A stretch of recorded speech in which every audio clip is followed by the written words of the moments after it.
ಸರ್ಕಾರದ ಕೆಲ ನಿಯಮಗಳಿರ್ತಾವಲ್ಲ ರಂಜಿತ್, ಈ ಸರ್ಕಾರದ ಕೆಲ ನಿಯಮಗಳು ಜನರಿಗೆ ಗೊಂದಲದ ಗೂಡಾಗ್ಬಿಡ್ತವೆ. ಯಾವ್ದ್ಯಾವ್ದೋ ನಿಯಮಗಳನ್ನ ತಗೊಂಡ್ಬರ್ತಾರೆ. ಇವತ್ತೊಂದು ನಿಯಮ ಇದ್ರೆ ಎಷ್ಟೋ ಜನರಿಗೆ ಬಿಬಿಎಂಪಿ ಅನ್ನೋದು ಜಿಬಿಎ ಆಗಿದೆ ಅನ್ನೋದೇ ಗೊತ್ತಿಲ್ಲ. ಎಷ್ಟೋ ಜನರಿಗೆ ಗೊತ್ತಿಲ್ಲ. ಸೊ ಇದರ ಜೊತೆಗೆ ಅಧಿಕಾರಿಗಳ ನಿರ್ಲಕ್ಷ್ಯ, ಈ ಅಧಿಕಾರಿಗಳ ನಿರ್ಲಕ್ಷ್ಯದಿಂದಲೂ ಒಂದು ಕಡೆ ಮತ್ತೊಂದು ಪ್ರಮುಖ ಕಾರಣ ಆಗುತ್ತೆ. ಇದರಿಂದ ಸಾರ್ವಜನಿಕರು ತಮ್ಮ ಮೂಲ ಸೌಕರ್ಯಗಳನ್ನು ಪಡೆಯೋದಕ್ಕೆ ಪರದಾಡುವಂತ ಪರಿಸ್ಥಿತಿ ನಿರ್ಮಾಣ ಆಗುತ್ತೆ. ಬೆಂಗಳೂರು ಜನರು ಕೂಡ ಈ ಓಸಿ ಮತ್ತು ಸಿಸಿಯನ್ನ ಪಡೆಯೋದಕ್ಕೆ ಪರದಾಡುವಂತ ಪರಿಸ್ಥಿತಿ ನಿರ್ಮಾಣ ಆಗಿದೆ. ಕೆಲವರಿಗೆ ಓಸಿ ಅಂದ್ರೆ ಏನು ಗೊತ್ತಿಲ್ಲ, ಸಿಸಿ ಅಂದ್ರೆ ಏನು ಗೊತ್ತಿಲ್ಲ. ಸೊ ಹಾಗಾಗಿ ನಾವೀಗ ಅದರ ಇಂಚಿಂಚು ಮಾಹಿತಿಯನ್ನು ನಿಮ್ಮ ಮುಂದೆ ಇಡ್ತೀವಿ. ಮೂಲ ಸೌಕರ್ಯ ಪಡೆಯೋದಕ್ಕೆ ಆಗ್ತಿರೋ ತೊಂದರೆಗಳೇನು, ಓಸಿ ಅಂದ್ರೇನು, ಸಿಸಿ ಅಂದ್ರೇನು, ಈ ಕುರಿತಾದ ಒಂದು ವರದಿ ಇದೆ, ನೋಡ್ಕೊಂಡ್ಬರೋಣ, ಆಮೇಲೆ ಮಾತಾಡೋಣ.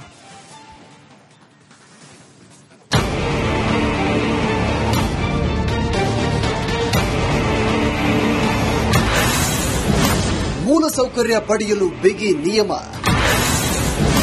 ವಿದ್ಯುತ್ ನೀರಿನ ಸಂಪರ್ಕಕ್ಕೆ ಜನ ಪರದಾಟ. ಸರ್ಕಾರದ ಕೆಲ ನಿಯಮಗಳು ಅರ್ಥವಾಗುವುದೇ ಕಷ್ಟ. 108 ಗೊಂದಲಗಳಿಂದ ಸಾರ್ವಜನಿಕರಿಗೆ ಸಿಗಬೇಕಾದ ಸೌಲಭ್ಯಗಳು ಸಿಗದೆ ಪರದಾಡುವಂತಾಗುತ್ತೆ. ಅದರಲ್ಲಿ ಈ ಓಸಿ ಮತ್ತು ಸಿಸಿ ಕೂಡ ಒಂದು. ಅಷ್ಟಕ್ಕೂ ಏನಿದು ಓಸಿ ಸಿಸಿ ಏನು ಅನ್ನೋದನ್ನ ಹೇಳ್ತೀವಿ ನೋಡಿ.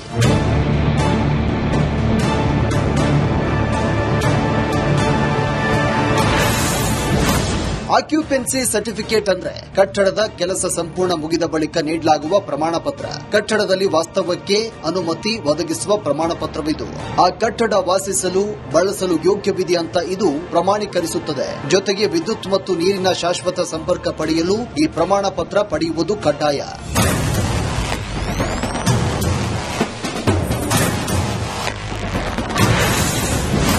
ಸಿಸಿ ಅಂದ್ರೆ ಕಟ್ಟಡದ ಕಾಮಗಾರಿಗೆ ಆರಂಭದಲ್ಲೇ ಪಡೆದುಕೊಳ್ಳುವ ಪ್ರಮಾಣ ಪತ್ರವಾಗಿದೆ.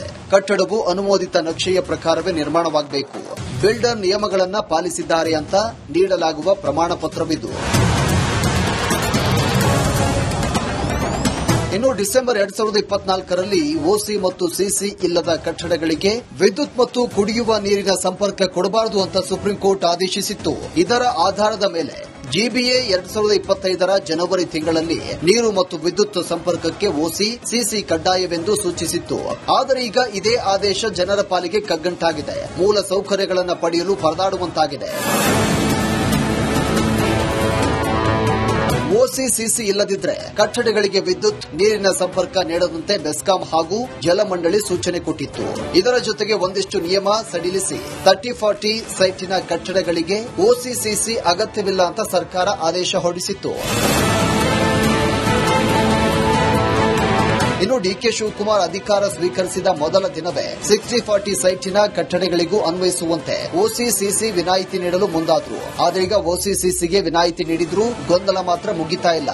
ಅಧಿಕಾರಿಗಳು ಓಸಿ ಮತ್ತು ಸಿಸಿ ನೀಡಲು ವಿಳಂಬ ಮಾಡುತ್ತಿರುವ ಆರೋಪಗಳು ಕೇಳಿಬಂದಿವೆ. ಇದರಿಂದಾಗಿ ಮನೆ ಕಟ್ಟಿದ ಬಳಿಕವೂ ಸಾರ್ವಜನಿಕರು ವಿದ್ಯುತ್ ನೀರಿನ ಸಂಪರ್ಕ ಪಡೆಯಲು ಒದ್ದಾಟ ನಡೆಸುವ ಸ್ಥಿತಿ ಎದುರಾಗಿದೆ. ಒಂದು ಬೆಸ್ಕಾಂ, ಒಂದು ಬಿಡಬ್ಲ್ಯೂಎಸ್ಎಸ್ಬಿ, ಆಮೇಲೆ ಮತ್ತೆ ಇದು ಇವರೇನು ಜಿಬಿಎ, ಈ ಮೂರು ಜಿಬಿ ಅವರು ಓಸಿಸಿ ಕೊಟ್ರೆ ಇವರಿಬ್ರು ಫ್ರೀಯಾಗಿ ಕೊಡ್ತಾರೆ ಇವರಿಬ್ರು ಕೊಡ್ತಾರೆ ಅನ್ನೋದೊಂದು ಸಿಸ್ಟಮ್ ಮಾಡಿಕಿದ್ರು. ಡಿಸಿಎಂ ಸಾಹೇಬರು ನಾನು ಬೆಂಗಳೂರು ನಗರಾಭಿವೃದ್ಧಿ ಸಚಿವರಾಗಿದ್ದಾಗ ನಾನು ಎಲ್ಲ ಕ್ಲಿಯರ್ ಮಾಡ್ಬಿಡ್ತೀನಿ, ನಾನೆಲ್ಲ ಕೊಟ್ಬಿಡ್ತೀನಿ, ಏನೋ ಮಾಡ್ಬಿಡ್ತೀನಿ ಅಂತ ಹೇಳಿದ್ರು. ಇದುವರೆಗೂ ಯಾವುದೂ ಆಗಲಿಲ್ಲ. ಇದರಿಂದ ಏನಾಗ್ತಿದೆ ಅಂದ್ರೆ ಆಯಾ ವಾರ್ಡ್ಗಳಲ್ಲಿ ಆಯಾ ಕ್ಷೇತ್ರಗಳಲ್ಲಿ ಇರತಕ್ಕಂಥ ಎಇ ಇವ್ರಿಗೆ ಭ್ರಷ್ಟಾಚಾರ ಮಾಡೋದಕ್ಕೆ ಅನುಕೂಲ ಮಾಡಿಕೊಟ್ಟಿದ್ದಾರೆ. ಕೋಟಿಗಟ್ಟಲೆ ದುಡ್ಡನ್ನ ಹೊಡಿತಾ ಇದ್ದಾರೆ ಇವರು. ಸುಮಾರು 50,000ಕ್ಕೂ ಹೆಚ್ಚು ನಿವಾಸಿಗಳು ಆದೇಶ ಆದಾಗಿನಿಂದ ವಿದ್ಯುತ್ ಸಂಪರ್ಕಕ್ಕಾಗಿ ಅಲೆದಾಟ ನಡೆಸ್ತಾ ಇದ್ದಾರಂತೆ.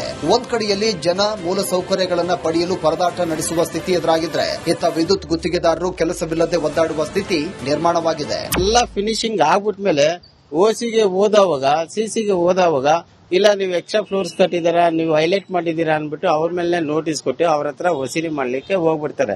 ಅದು ತುಂಬಾ ದೊಡ್ಡ ತಪ್ಪು. ಈಗ ಡೆಮಾಲಿಷ್ ಮಾಡಕ್ಕೂ ಆಗಲ್ಲ, ಈ ಕಡೆ ಬಂದ್ಬಿಟ್ಟು ಬಡ್ಡಿ ಕಟ್ತಾ ಇರ್ತಾರೆ. ಇವೆಲ್ಲ ಇರೋದ್ರಿಂದ ಪಾಪ ಓನರ್ಗಳಾಗ್ಲಿ ಅಥವಾ ಬಿಲ್ಡರ್ಸ್ ಆಗ್ಲಿ ಅವರು ಕಷ್ಟಕ್ಕೆ ಸಿಕ್ಕಾಕೊಳ್ತಾರೆ. ಅದರಿಂದ ಗಮನಿಸಿ ಅದು ಇಮ್ಮಿಡಿಯೇಟ್ ಆಗಿ ಆ ಇಂಜಿನಿಯರ್ಗಳು ಏನ್ ಇರ್ತಾರೆ ಅಲ್ವಾ, ಅವರು ಕ್ಲೀನ್ ಆಗಿ ಸೂಕ್ತವಾಗಿ ಕೆಲಸ ಮಾಡಿಸಿ ಸಿಟಿನ ಕ್ಲೀನ್ ಆಗಿರೋ ಜವಾಬ್ದಾರಿ ಇಂಜಿನಿಯರ್ಸ್ಗಳದ್ದು, ಬಿಬಿಎಂಪಿ ಇಂಜಿನಿಯರ್ಸ್ಗಳು, ಸಿವಿಲ್ ಇಂಜಿನಿಯರ್ಸ್ಗಳದ್ದು. ಅಧಿಕಾರಿಗಳ ನಿರ್ಲಕ್ಷ್ಯದಿಂದ ಸಾರ್ವಜನಿಕರಿಗೆ ಸಮಸ್ಯೆ ಆದರೆ ಇತ್ತ ಇಲಾಖೆಗಳು ಚುರುಕಿನ ಕಾರ್ಯ ನಡೆಸಲು ನಾನಾ ಸವಾಲುಗಳು ಎದುರಾಗಿವೆ. ಸರ್ವರ್ ಸಮಸ್ಯೆ ಪ್ರಮುಖವಾಗಿ ಕಾಡ್ತಾ ಇದೆ ಅನ್ನೋದು ಜಿಬಿಎ ಮುಖ್ಯ ಆಯುಕ್ತರ ಸಮಜಾಯಿಷಿ. ಸಾಧಾರಣವಾಗಿ ಸಮಸ್ಯೆ ಇರಬಾರದು ಅಂತ ನಾವು ಯೋಚನೆ ಮಾಡ್ತೇನೆ. ಏನಾದರೂ ಸಾಫ್ಟ್ವೇರ್ ನಲ್ಲಿ ಗ್ಲಿಚ್ ಇದ್ರೆ ಮಾತ್ರ ಈ ತರ ಸಮಸ್ಯೆ ಇರ್ಬೋದು. ಆದರೂ ಸಹ ನಾವು ಸ್ವಲ್ಪ ಎಲ್ಲ ಕಮಿಷನ್ಸ್ಗೆ ಡೈರೆಕ್ಷನ್ಸ್ ಕೊಟ್ಬಿಡ್ತೀವಿ. ಜನರಿಗೆ ಬೈ ಅಂಡ್ ಲಾರ್ಜ್ ನಾವೊಂದು ನಮ್ಮ ಸರ್ವಿಸಸ್ ರೈಟ್ ಟು ಸರ್ವಿಸಸ್ ನಲ್ಲಿ ಏನೆಲ್ಲ ಟೈಮ್ ಲೈನ್ಸ್ ಇದೆ ಅದು ಆಲ್ರೆಡಿ ಕಮಿಟ್ ಮಾಡಿದೆ ಸರ್ಕಾರಕ್ಕೆ. ಅದರೊಳಗೆ ನಾವು ಅನುಗುಣವಾಗಿ ನಾವು ಜಾಗತಿಕ ಐಟಿ ಕಂಪನಿಗಳಿಗೆ ಆಶ್ರಯ ನೀಡಿರುವಂತಹ ಬೆಂಗಳೂರಲ್ಲಿ ಸರ್ಕಾರಿ ಸರ್ವರ್ ಸಮಸ್ಯೆಗೆ ಶಾಶ್ವತ ಪರಿಹಾರ ಕಂಡುಕೊಳ್ಳುವುದು ಅಷ್ಟೊಂದು ಸವಾಲಿನ ಕೆಲಸನ ಅನ್ನೋದು ಜನರ ಪ್ರಶ್ನೆ. ಸರ್ಕಾರದ ನಿಯಮ ಜನರ ಪಾಲಿಗೆ ಶಾಪವಾಗಿದ್ದು ಮೂಲ ಸೌಕರ್ಯಕ್ಕಾಗಿ ಕಚೇರಿ ಅಲಿಯುವಂತಾಗಿದೆ. ಇನ್ನಾದರೂ ಅಧಿಕಾರಿಗಳು ಸಮಸ್ಯೆ ಪರಿಹರಿಸಿ ಜನರ ಗೊಂದಲ, ಅನಗತ್ಯ ಓಡಾಟಕ್ಕೆ ಮುಕ್ತಿ ನೀಡಬೇಕಿದೆ.